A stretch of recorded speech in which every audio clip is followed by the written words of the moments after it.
हैं या जीव जंतु है या इंसान है। और इन सब का मैकेनिज्म प्रकृति ने कुछ ऐसा नक्की किया है, तय किया है कि सब एक दूसरे के सहयोगी होंगे तो ही अच्छे से रह पाएंगे, अदरवाइज कुछ गड़बड़ हो जाएगी, है ना। तो हम लोगों ने काफी कुछ तो गड़बड़ कर चुके तो अब सुधारना कैसे, है ना। तो सुधारने के लिए आज जो आप कैंपस में आए हैं, हम एक मॉडल देने की कोशिश कर रहे हैं कि अगर एक जगह पे बहुत ज्यादा पेड़ पौधे हो जाएं तो क्या बहुत ज्यादा बर्ड्स और एनिमल्स आएंगे? आपको क्या लगता है? आएंगे।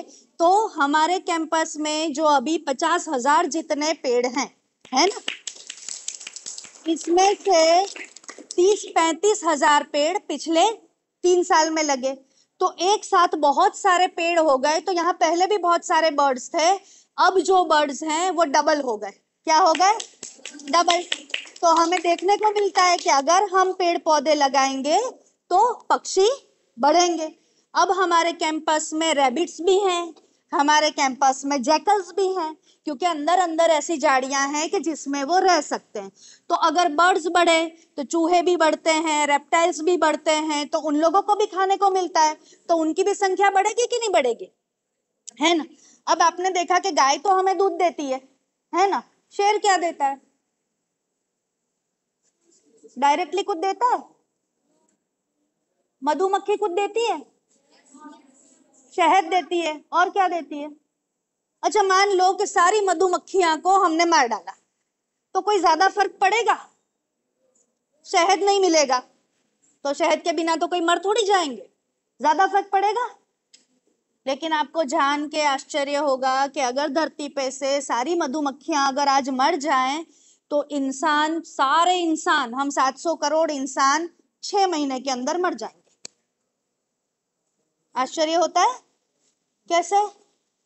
क्योंकि हमको नहीं लगता है कि हम उससे डायरेक्टली कनेक्टेड हैं, लेकिन हम उससे इनडायरेक्टली कनेक्टेड हैं, है ना।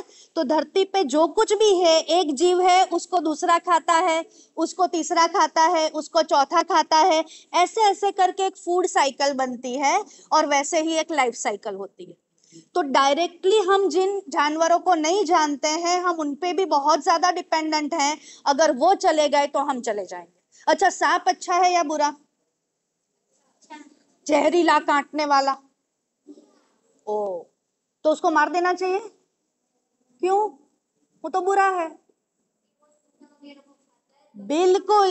तो सांप हमको लगता है कि हमारे लिए बुरा है, हमको काट लेगा, हम मर जाएंगे, लेकिन वही सांप चूहों को खाता है, तो चूहे जो खेत में हमको नुकसान करते हैं उससे बचाता है ना। ऐसे ऐसे करके एक एक साइकिल चलती रहती है। जो चाइना का नाम सुना है ना, चाइना में एक प्रेसिडेंट आए, उन्होंने बोला कि जो चिड़िया है वो हमारा बहुत सारा अनाज खा जाती है ना, तो चलो सारी चिड़िया को मार डालते हैं। क्या सोचा उन्होंने?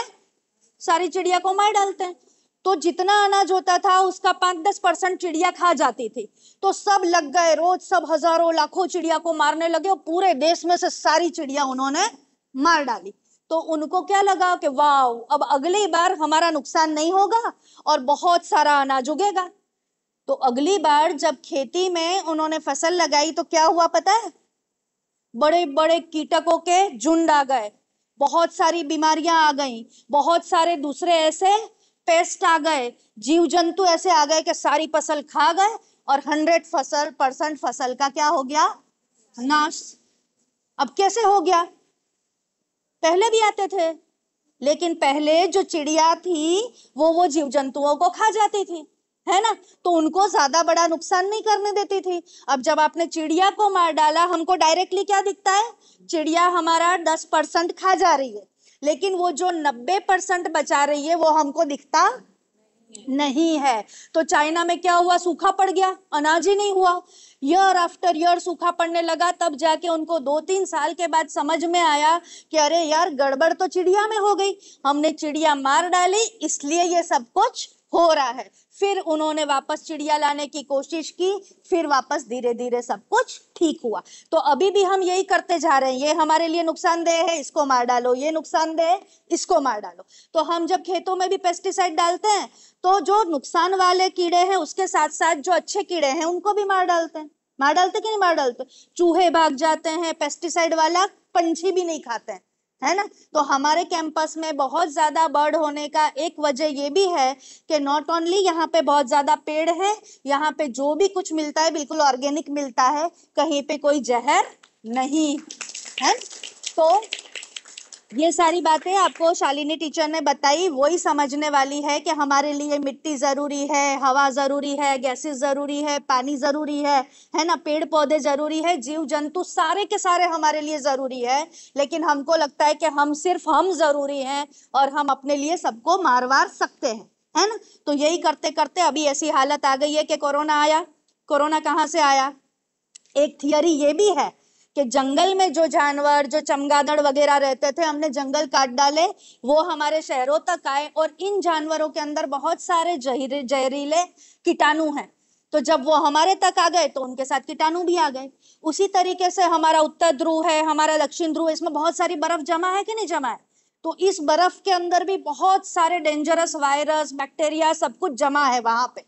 अगर ये बर्फ पिघल गई तो वो सारा हमारे समंदर के पानी में आ जाएगा, समंदर के पानी में आ जाएगा तो हम तक आ जाएगा। तो इसीलिए ये सब कुछ कनेक्टेड है। इसको रोकने के लिए इंसान को समझना होगा और प्रकृति को संभालना होगा। तो सारी बातें हमने जो कि एक छोटी सी फिल्म दिखाते हैं आपको, इसमें एक है इंसान, और वो इंसान बाकी सबके साथ क्या कर रहा है वो सिर्फ आप छोटी सी एक एनिमेशन फिल्म है, ये देखना भाई, चालू था सर, देखना कि इंसान क्या कर रहा है और